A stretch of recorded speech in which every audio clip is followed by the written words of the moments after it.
Hi guys. So if you live in the United States and you're part of the US military and you're gay and the military finds out, did you know that you will be kicked out of the military?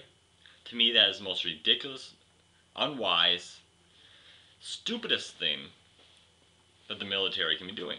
Basically what the government is saying is you're not fit to serve in the military. You're not equal to the straight members. You're not worthy to be part of the military.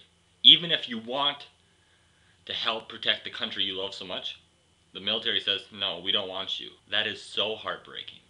The United States is supposed to be the land of the free and the home of the brave, and it's supposed to be one of the greatest countries on earth. Let me tell you, it is the land of the brave. It is one of the greatest countries on earth. But still, it's not really the land of the free. It's not as great as it could be. Since 1993, over 15,000 members of the military who were found out to be gay have been expelled from the military. Tell me how that makes America the land of the free. How does that make America one of the greatest countries on earth? That's nothing but blatant discrimination at its worst. I love this country so very much, but this country has a long history of treating minorities in a very terrible way. And the United States is continuing with this trend by expelling perfectly capable, brave, honorable members of the military who happen to be gay.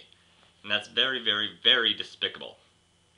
It's time for President Obama and the Congress to step up and repeal Don't Ask, Don't Tell, because it's nothing but blatant discrimination and it's ridiculous.